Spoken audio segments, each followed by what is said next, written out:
All right. Well, welcome everyone, and thank you so much for joining us for the first event in our new series, Transportation in the City. My name is Stacy Fox, and I'm the Executive Director of the Boston University Initiative on Cities. The Initiative on Cities is a global urban research center that serves as an interdisciplinary hub for urbanists at BU. We connect research and practice, and we also lead some place-based experiential learning programs for students. We are so thrilled to be partnering with the BU City Planning and Urban Affairs program on this, and are very thankful to our presenter today, Victoria Farr, for kicking us off with a discussion about livable streets in Oslo. We're also extremely thankful to today's moderator, Terry Regan, for proposing the series and for coordinating today's event. Terry is an adjunct professor in BU City Planning and Urban Affairs, and he's an expert on transportation policy, finance, and intelligent transportation systems.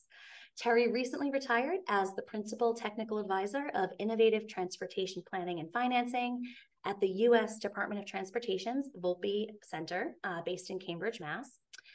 Terry also previously served as the Chief Researcher for the Massachusetts Transportation Finance Commission. So before I turn things over to Terry to introduce our speaker and today's discussion, I wanted to say that this webinar is being recorded and will be posted to our website and our YouTube channel for later viewing and sharing. And we also encourage all attendees to submit questions throughout today's webinar using the Q&A function, because following Victoria's presentation, we will have a Q&A session. So Terry, I'm going to kick things over to you and share my screen for your slides. Great. Thank you, Stacy. My name's Terry Regan, and I teach a course in transportation planning and policy within the City Planning and Urban Affairs program here at Boston University.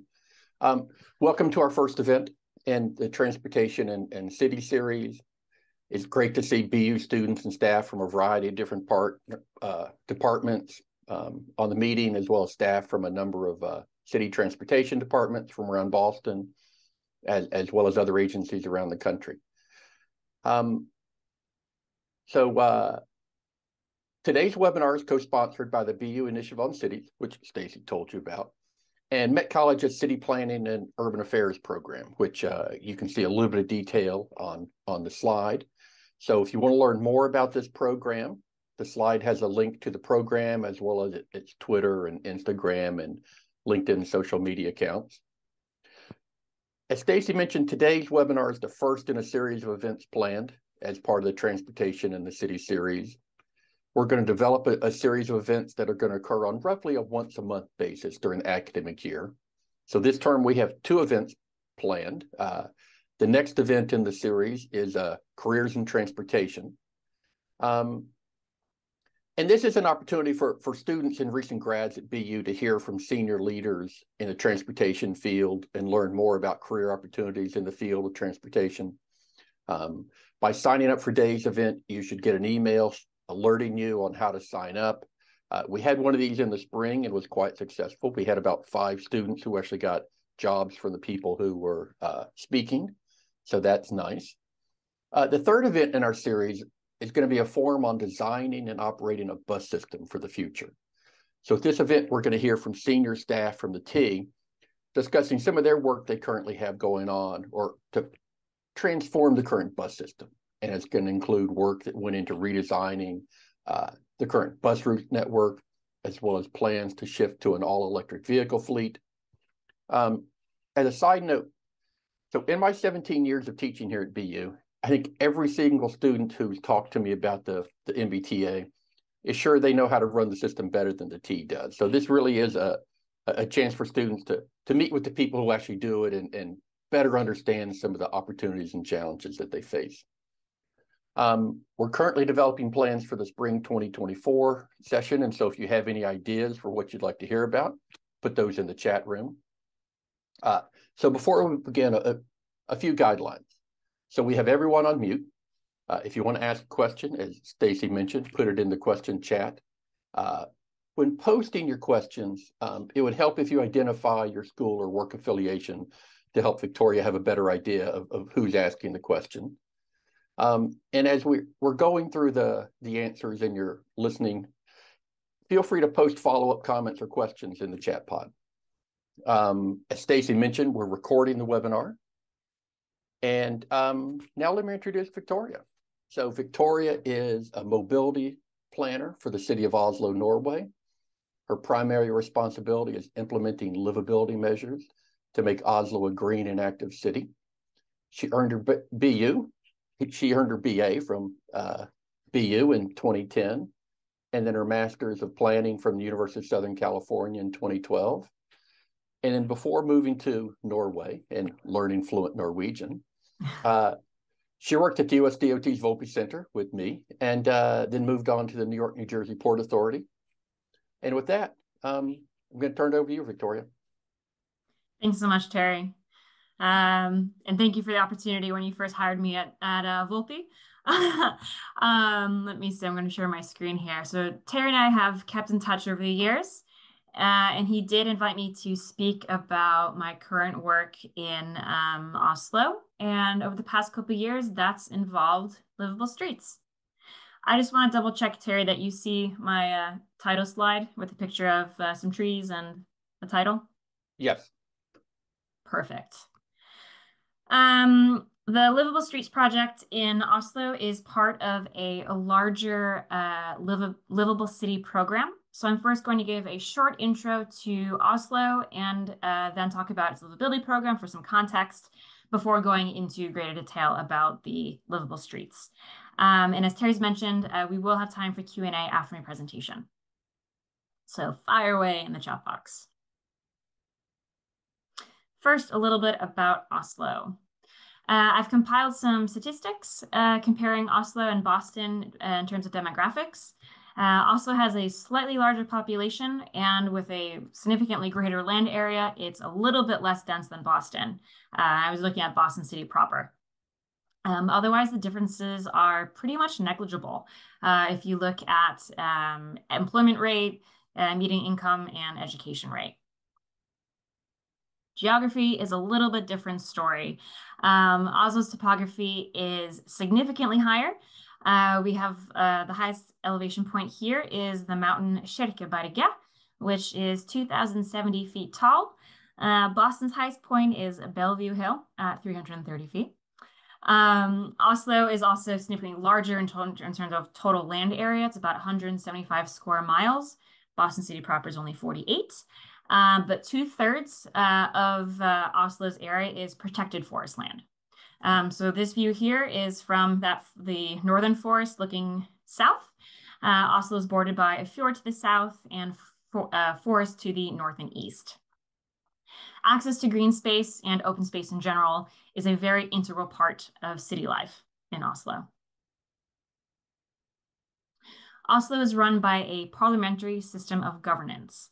The city council is Oslo's parliament. There are 59 representatives led by the city mayor, and the configuration of the city council determines the composition of the city government administration. And the city government is the executive body and consists of 9 members, including the governing mayor, who then appoints 8 vice mayors. The governing mayor could be compared to the role of a prime minister, whereas the vice mayors are comparable to cabinet ministers. Elections are held every 4 years, and the last election was just 2 weeks ago.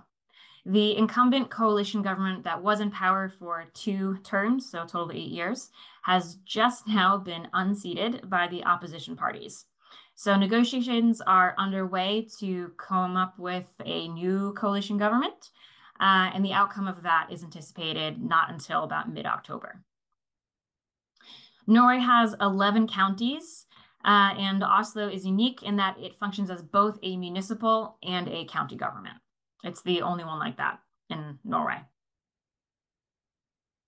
Like Boston, Oslo has 3 types of transit: bus, tram, and subway. Oslo also has an extensive tunnel system in addition to 3 ring roads for through traffic. I've taken with me today 3 graphics that otherwise show current transportation trends. We'll begin on the left with mode split. The Norwegian Public Roads Administration, basically Norway's FHWA, conducts a national transport mode survey each year. And based on the data from last year's survey, about 2/3 of all trips in Oslo are green, meaning walking, biking, or transit. A comparable study of just school children shows that nationally, almost 2/3 of school children walk or bike to school. In terms of traffic safety, Norway has the lowest traffic fatality rate in all of Europe. Last year, Norway had 21 traffic deaths per million inhabitants. In the EU, the overall level of traffic mortality was 46 deaths per million inhabitants. So that's less than half of that for Norway. Last year, there was a total of 3 traffic deaths in Oslo. And as of August this year, there have been a total of 82 traffic deaths in all of Norway. One of those has been in Oslo. Electric car share. The graph on the right shows the share of electric vehicles in Norway in dark green compared to Oslo in light green. As of June this year, electric vehicles represented 85% of new car sales and 36% of the total vehicle fleet in Oslo. So very short summary, green, safe, and electric, I would say. Okay, on to the car-free livability program itself. The program is all about reclaiming the streets and making the city greener, safer, and more livable. The program itself started in 2017, but Oslo has been working to reduce traffic in the city center since the 1960s, when the first pedestrian streets were introduced. In the 1990s and early 2000s, a series of tunnels were built to send traffic underground rather than through the city center. And together with Oslo's 3 ring roads, these tunnels are essential for a functional road system and have also enabled the city to have traffic changes to the traffic pattern in the city center and a more livable city. These pictures here show the City Hall Plaza before and after the tunnel reconstruction or construction period. The inspiration for the Car-Free Livability Program was a comprehensive study of the city center. This study assessed the urban quality based on pedestrian counts, surveys, an analysis of the built environment, and all of that concluded that there was a poor distribution of activity. There were too few places to sit without having to pay money. There was little greenery, missing links, not terribly family friendly. Doesn't sound like a great starting point, but it gave us some very specific issues to address. Based on the findings of the Urban Quality Survey, the city government established the Car-Free Livability Program in 2017. It started out with just a few pilot projects and temporary installations. Some of those measures included street art and temporary road closures for events like outdoor movie screenings. And since 2017, these pilot projects have been extended or made permanent through projects to rebuild streets as pedestrian only, pedestrian friendly, bike friendly. And the city adopted an action plan for livability measures in 2018. But implementation was restricted by outdated land use and zoning, some of which dated back to the 1940s. And so in 2019, the city adopted a new zoning plan for the city center. The city center was the original focal point of the livability program, with about 1,600 residents in the city center, but over 100,000 people who traveled in and out every day. Fun fact, there's about 1,600 residents in the city center, and it's the same number of residents who live in the protected forest land. So Centrum is not terribly populated in terms of residents, but very busy otherwise with people who are commuting to and from work and other businesses. In 2020, the livability program expanded to include the neighborhoods of Tøyen and Grønland, which are 2 of the most densely populated neighborhoods in all of Norway, in addition to having a lot of through traffic in those neighborhoods. So to encompass those neighborhoods, there was an addendum to the action plan developed in 2021, and additional measures then have been planned now between both the city center and the 2 new neighborhoods in that expanded project area. In the zoning plan adopted in 2019, Oslo established a new hierarchy for road users, where pedestrians come first and private cars come last. This paradigm shift has emphasized a focus on accessibility and mobility instead of on parking.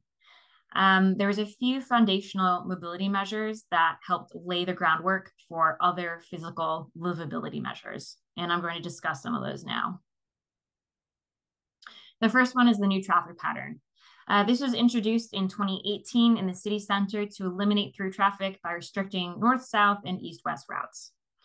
Transit vehicles are exempt from these restrictions, and there are several streets dedicated for just buses and trams. It's still permissible for private cars to drive in the city center, but it is much more difficult, and it is not legal to drive through. Furthermore, if you drive to a destination in the city center, there is no public parking waiting for you at your destination. Since the fall of 2018, the city has removed almost 800 on-street public on-street parking spaces. That curb space has been reallocated to bike lanes, bike share docking stations, and parklets. And then any remaining on-street parking space or curb space that's been left over has been exclusively dedicated for handicap users, goods delivery, and service vehicles. There are still some private commercial parking garages in the city center, but these are rather expensive. Traffic counts conducted between 2016 and 2019 showed a 28% reduction in traffic in the city center. This change is not entirely attributable to the new traffic pattern and parking removal, but it was still a significant factor. Other contributing factors included a new toll system, several road closures following either construction projects or political decisions. The same traffic analysis shows reduced delays for transit lines in the city center, though here again, there are several other contributing factors. For example, the spacing between actual transit stops and service frequency. The Car-Free Livability program has implemented a great number and variety of physical installations.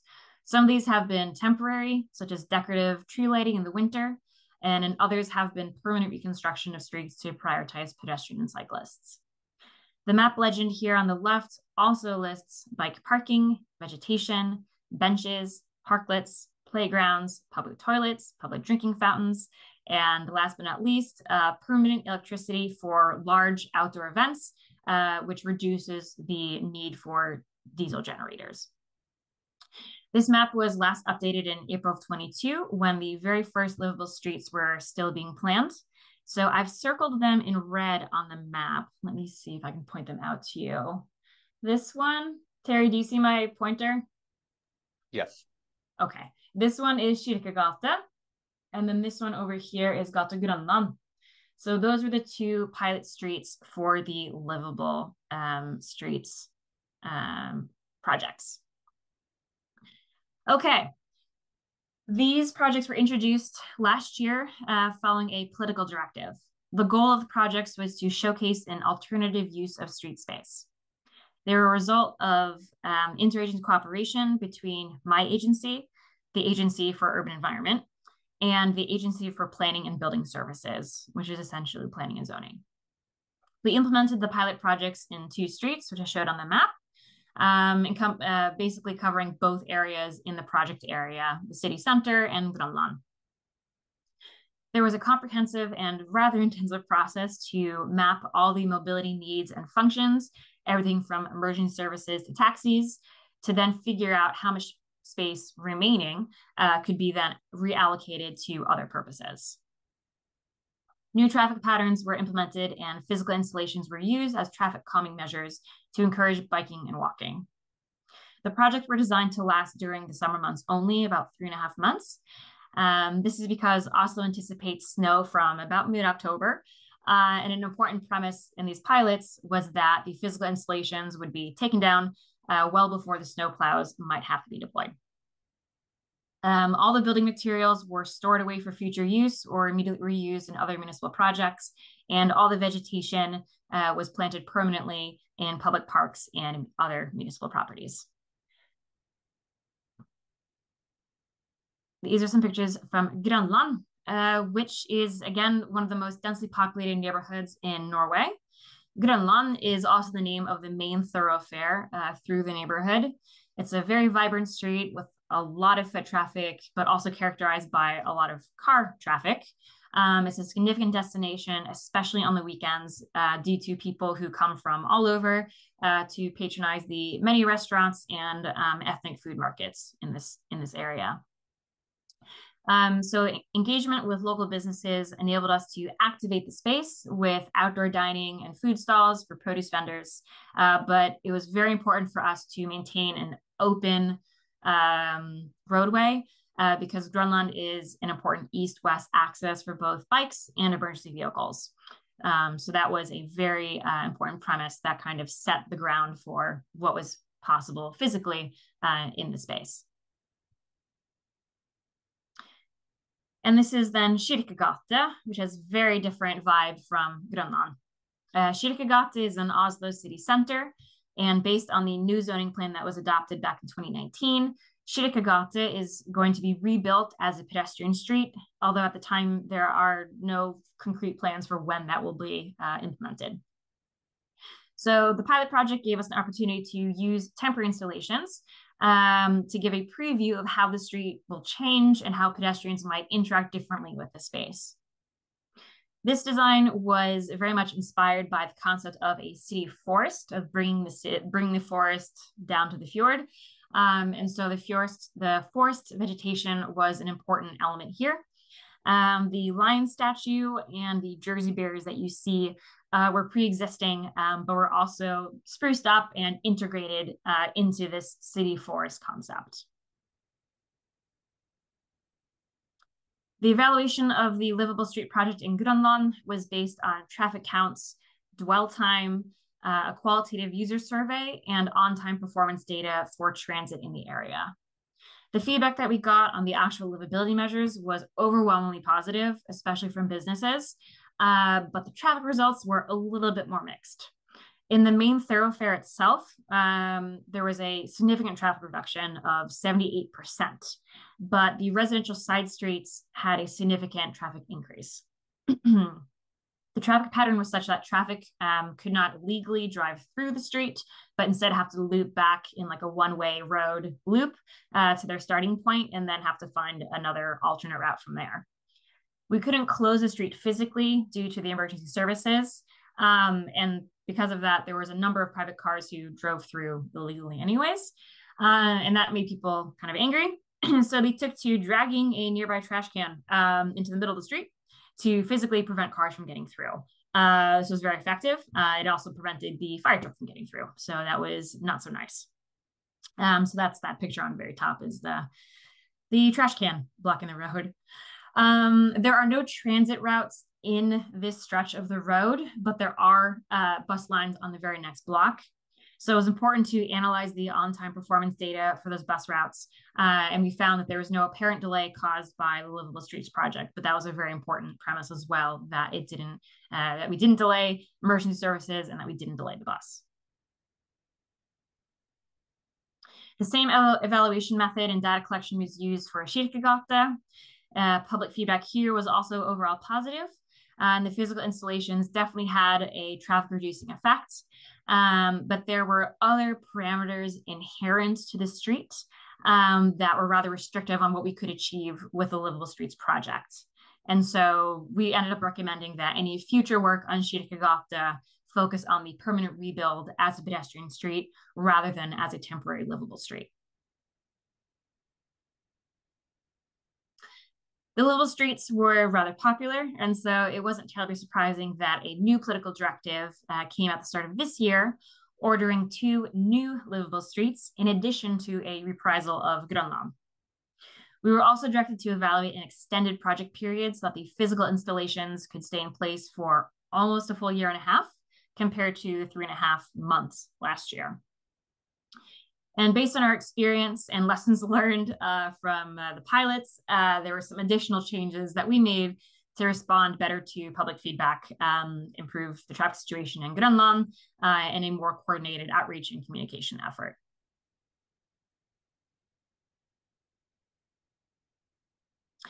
So I've included some photos before and after for the 3 streets. I have much prettier photos at the very end if we have time, but I thought it was good to show before, after, thanks to Google, to give you an idea of the transformation in the space. So these pictures here are from Grønland, where the central concept was activity, because again, it's a street with a lot of foot traffic from before and a lot of restaurants and city life. And the project's footprint and design were the exact same as last year, but the traffic pattern in the surrounding neighborhood was different this year. And we're hoping that the traffic counts will give us insight into whether those changes actually mitigate traffic in the side streets.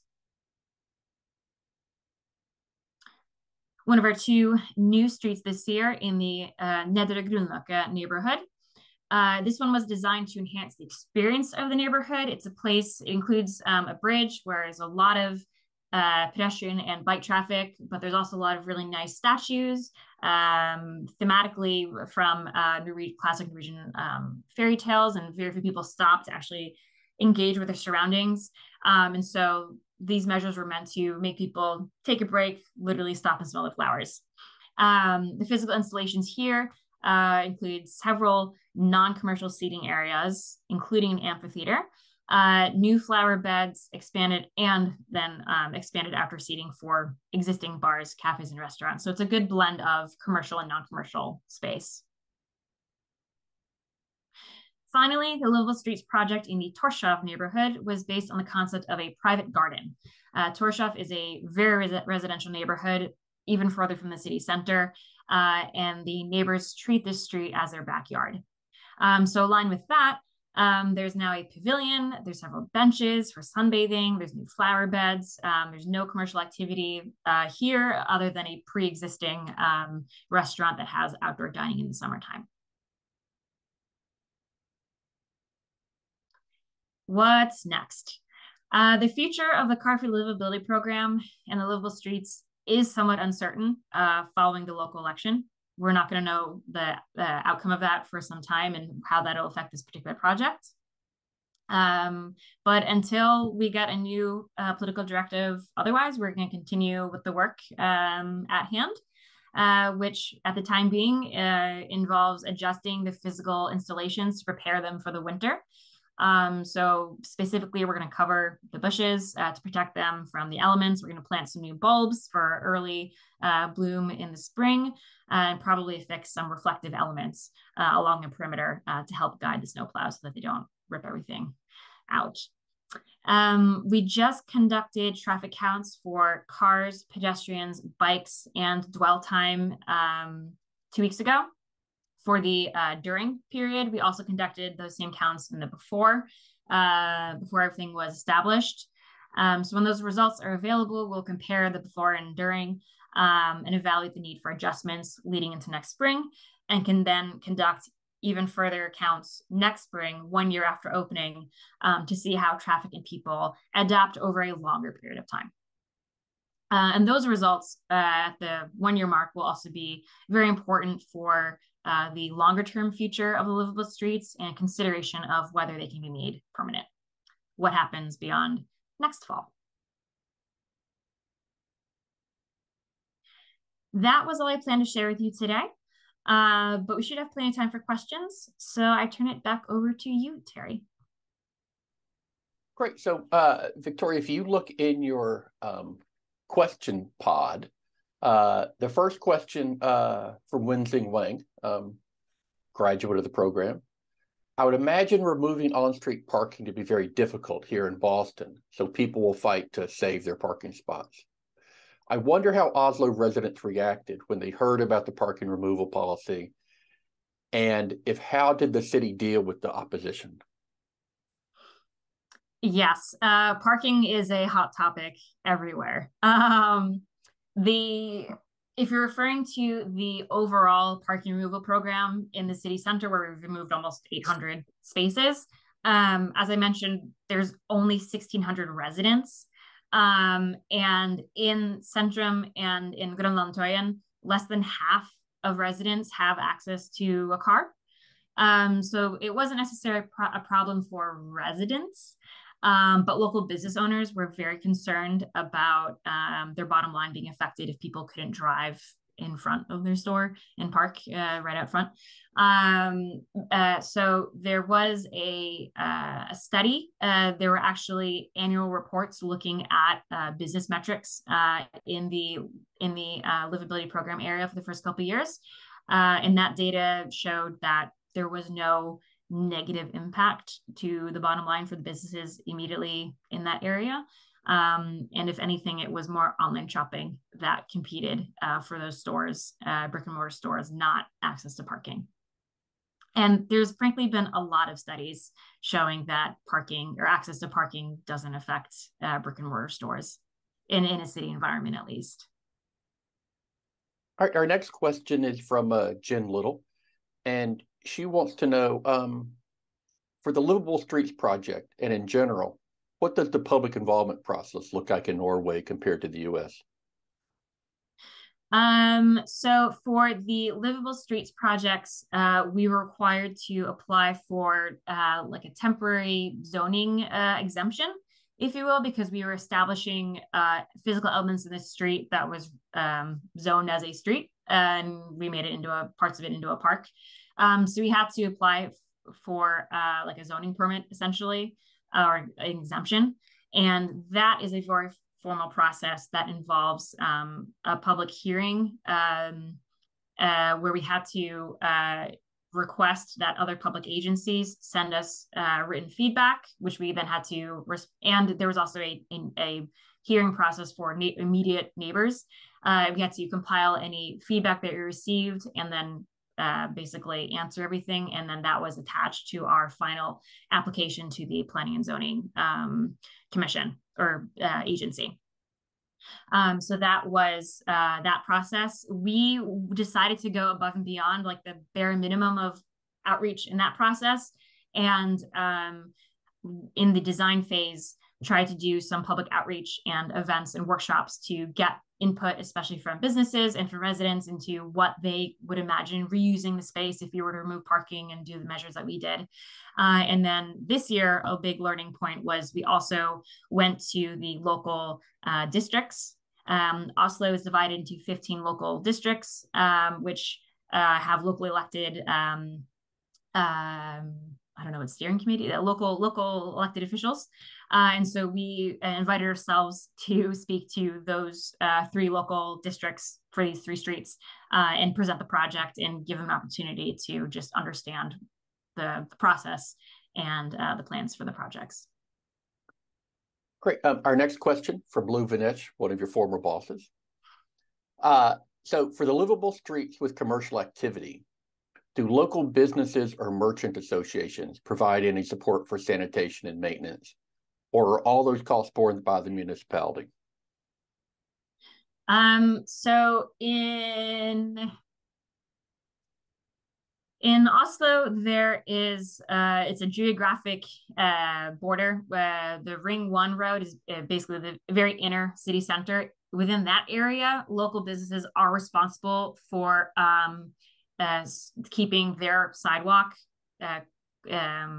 clear of snow and anything else, whereas the rest of the city, so where these streets were, it's the city's responsibility for snow clearing and road maintenance. So the short answer is no, the businesses did not contribute to maintenance costs. However, they were responsible for basically building what they wanted. So we came to the drawing board together, said we can give you X amount of square meters. We will build a frame that is design aesthetically consistent with the rest of the project, but then you fill whatever you want in that space. So some restaurants basically built their own little wooden floor in that framework with their seating on top. Others just put it directly on the pavement. Some had like a gravel underneath. It was a definite public-private partnership, and we worked together to find the best design for that particular space, but they had to front the cost of filling the space for their commercial activity. Great. The next question from Shayla. What are some installations that were implemented that accommodate people with physical mobility issues? So one of the pictures I showed of, am I still sharing my screen? Maybe not. There is a picture from the Nedre Grünerløkken neighborhood where one of the free seating spaces is basically it's like a countertop height, like a bar height of a table, like a workspace. And then there's several benches of different heights. So if you're a child or an adult, you can sit at the same level. There's also a ramp around the back for a wheelchair user so that they can also roll up and be level then, and everyone gets at the same height at that bar. And at the in the same project for the amphitheater seating that we built facing the river, which was on the agenda slide I showed, we also built ramps so that wheelchair users also could have access to that installation as well. Great. Next question from Connor. He's getting a master's in the mechanical engineering. Can you talk about competition for funding and priority against other government motives in Oslo in order to implement these changes? And how does that differ from the U.S.?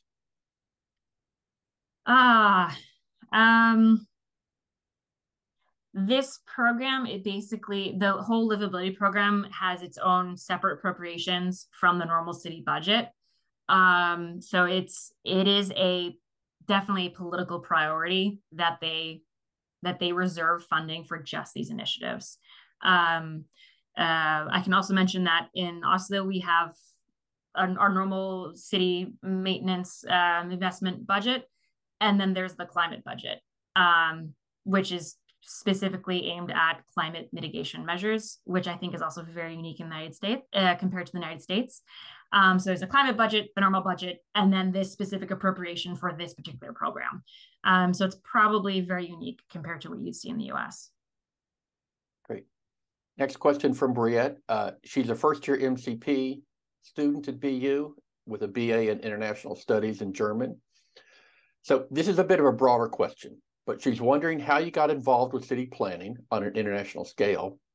And then finally, what brought you to Norway? I didn't talk about myself at all. I was wondering if this would come up. So I got my bachelor's in English when I studied at BU, but during the summers and basically any spring, winter break, I worked at my local town hall in Connecticut where I grew up, and I was an intern for the planning director. And I thought it was the coolest thing. So that's how I fell into planning. I got my master's out at USC, moved back to Boston, worked with Terry. My husband parallel got his master's at Northeastern. We moved to New York. Really liked it there, but neither of us had studied abroad during undergrad. And my husband wanted to continue education, so he decided to look abroad, and he was applied and accepted to a master's program in Norway. So we moved here originally so that he could study. And so we both just quit our jobs and up and moved. I took about 6 months to learn the language and then got a job at the city. So and we just stayed. It's been a little over 6 years now, 6.5 years. Next question from Hannah Rakoff. What were or are some of the key indicators you used to design the livability streets? So you talked about transit delays, numbers and characteristics of people in the street. What else? Well, I'd say you should use the word indicators, but I'd say that the groundwork for basically what's physically possible is very much restricted, or just the parameters for that is set by what are the needs for city sanitation, for emergency services, for goods delivery. And then from there, we see, okay, what's the leftover space in this area. And for there, measuring the success or the indicators is what are the traffic implications, either for residential streets or for transit. What is the effect in terms of city life and city activity? Is there longer dwell time of people who are in the area? Is there an increase in people in the types of activities that they're doing? Let me think, what else? Dwell time, I mean, that's really important for us, is basically what feedback we get from the public, how they experience and interact with the space. Because at the end of the day, it is a livability measure. So if no one's living in that area and enjoying it, that's a very important indicator for us if something wasn't successful. Great. When we had people register, they also submitted questions on there, so we're going to move to those. This is from Rohan from BU Materials Science and Engineering. Can developing countries also adopt sustainable city operations, or is there kind of a threshold, whether economic, population density, et cetera, beyond which this becomes applicable? And similarly, what are the possible hurdles for a city in implementing sustainable measures? I think there is absolutely nothing preventing developing countries or developing cities in developing countries from implementing sustainability measures. Everything is scalable. And even if a particular city isn't as developed as Oslo and has the same starting point, it's all relative. Anything that is slightly more sustainable, removing parking, making it harder to drive, reducing traffic, setting aside a little bit more space for a sidewalk, anything goes a long way. And I think we've seen, especially this summer, the number of climate-related natural disasters, the flooding in Libya. I think developing countries are, they need to start thinking about sustainability measures. And the last part of that question, what are the barriers? Political will. All right, next question. So what, in your experience, are the really key pieces of data a city should be collecting in order to determine whether their livable streets, complete streets policies are working? Yeah, I think this is related to that question just now about indicators, but I did, since I got this question in advance, I did share it with the rest of my project group, and they seem to be unanimously agree that a robust data set of those indicators of, traffic before and after, dwelling time before and after, if there's a change in the number and types of people using the streets, is basically you have, before, after, like static counts, you have continuous counts if you can, and then qualitative user surveys. And my communications advisor was very much emphasizing that dwell time and getting people to stay longer in public space for her was the most important thing. So I have to mention that. Great. How do you plan for dark, cold days in the winter? Well,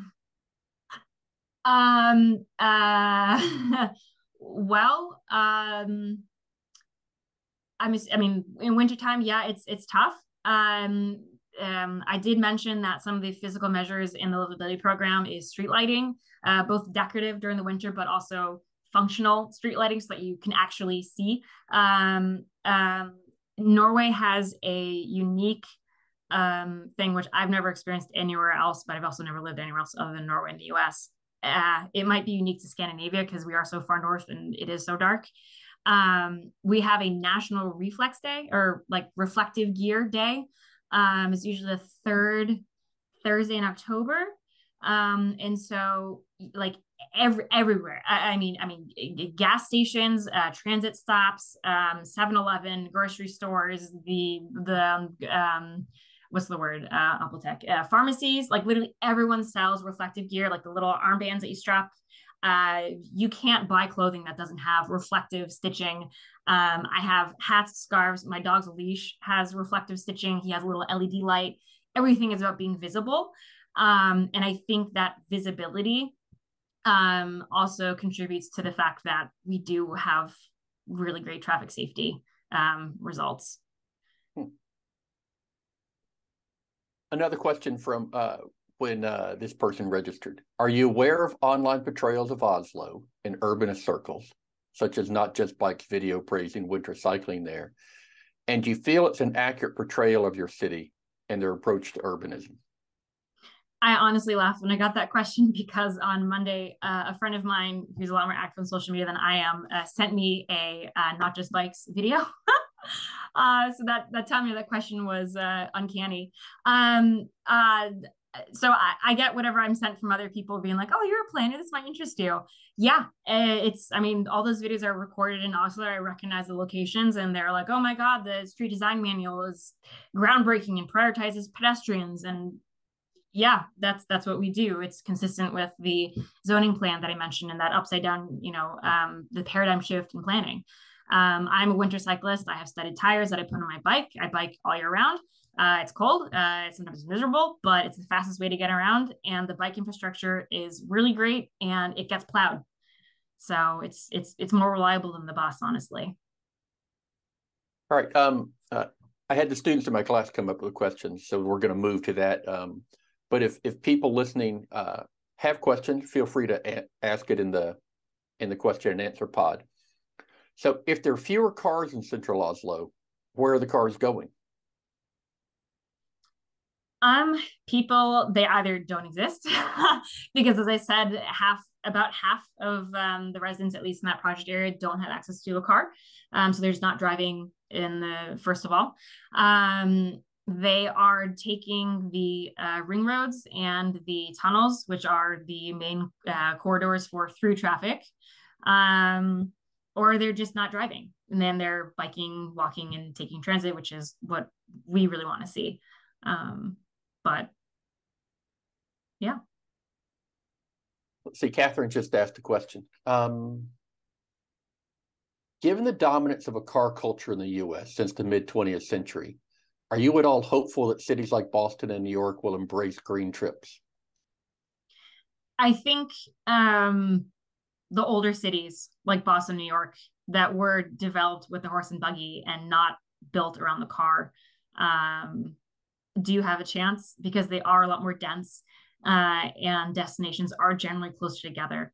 And they already have existing transit systems that are fairly extensive. It's just a matter of, I think, building out the bike infrastructure and having other policies in place that make it harder to drive and more appealing to walk, bike, and take transit.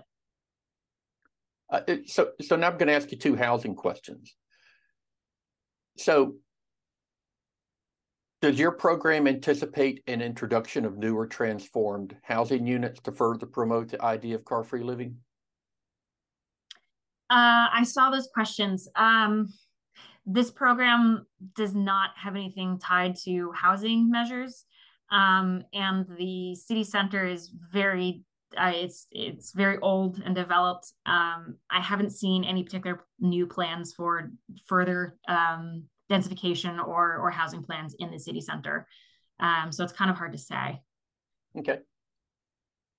So Britt has a follow-up question. So she did her undergraduate in Denver. They have plenty of livable streets, but very minimal public transit. Would you have any other kind of solution for a city so reliant on cars?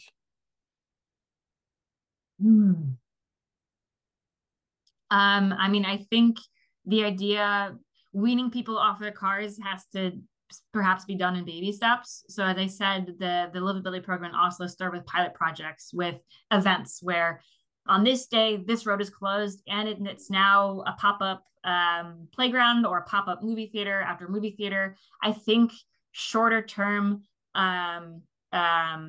events like that and where you program the space with a specific activity helps to get people to themselves start to see the idea of what could this space be used for if it wasn't populated with cars. All right, so here are a couple of questions about the overall program.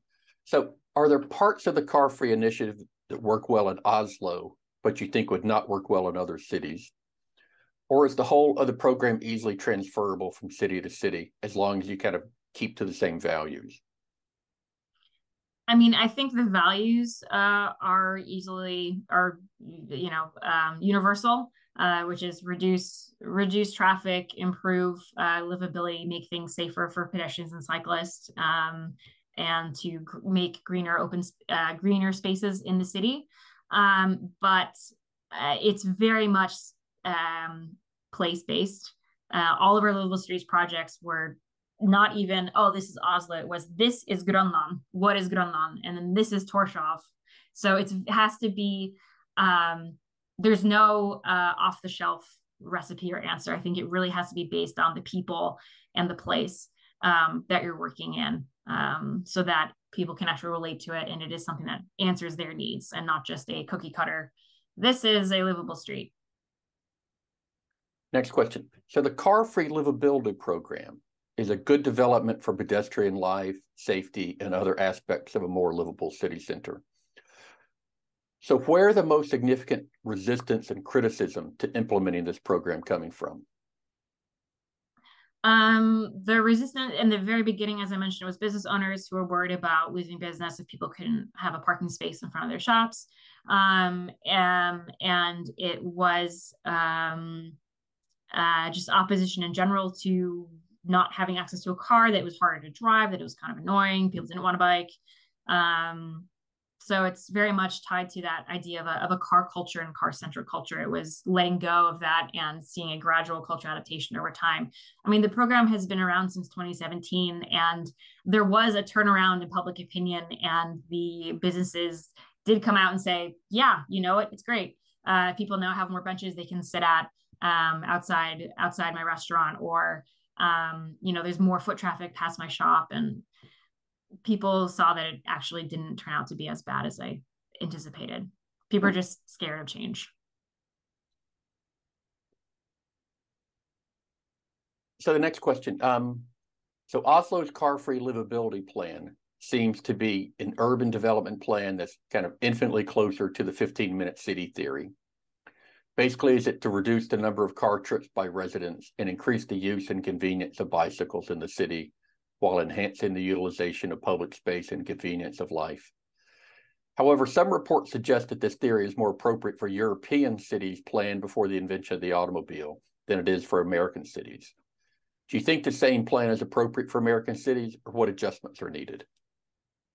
Yeah, I kind of mentioned that I specifically had hope for older cities like Boston and New York in response to that prior question. So I would agree that the hurdles are significantly greater in cities that are built around the car and developed later. Just the sheer area that someone has to cover to get from point A to B is significantly greater.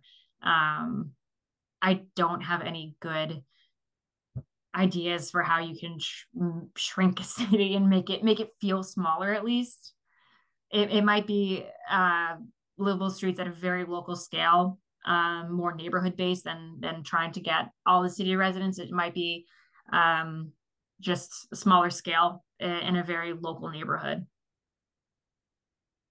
So I'll ask a question. So what's the hardest part of your job?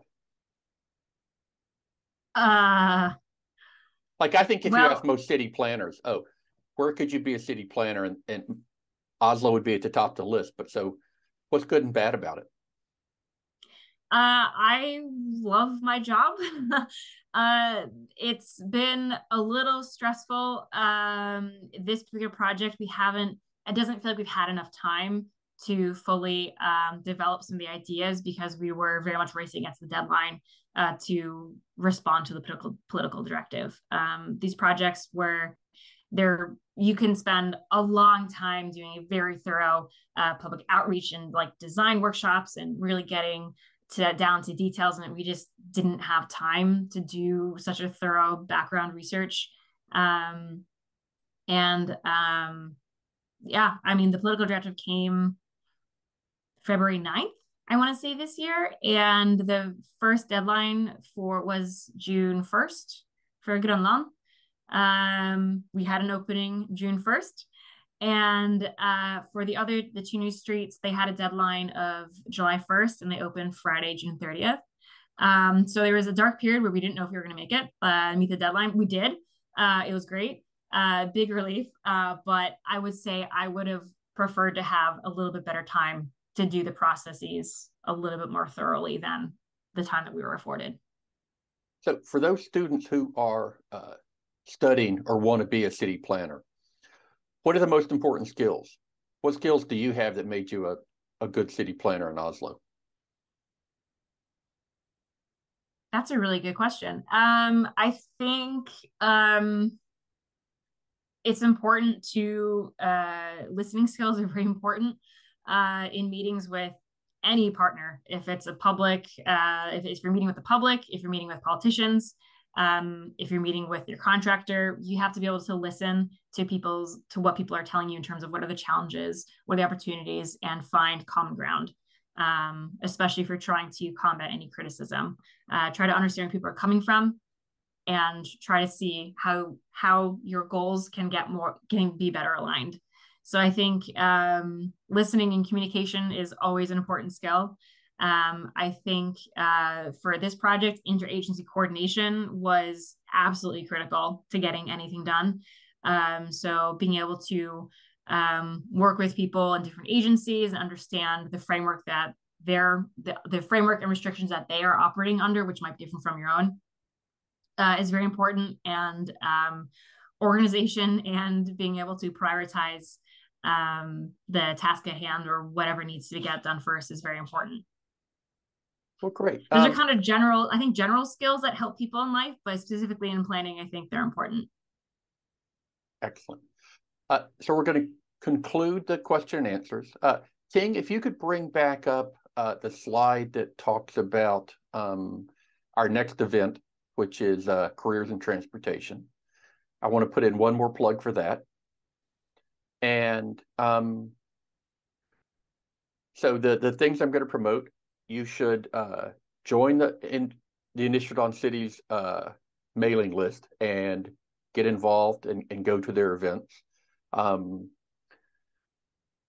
We're excited about this transportation information session because it really is an opportunity for you as a student or a future city planner to meet with people that are doing the city planning. So please avail yourself of that.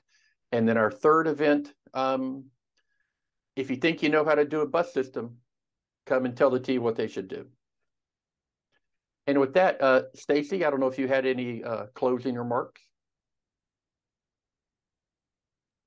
No, I just want to thank Victoria so much for joining us and sharing your work in Oslo, especially given the time difference. I'm sure you're hungry because it's dinner time. So really appreciate the time you gave us today. And Terry, thank you so much for kind of organizing the series. And we are so excited for the next two events. So we hope for folks in the Boston area that you do come and participate in those discussions.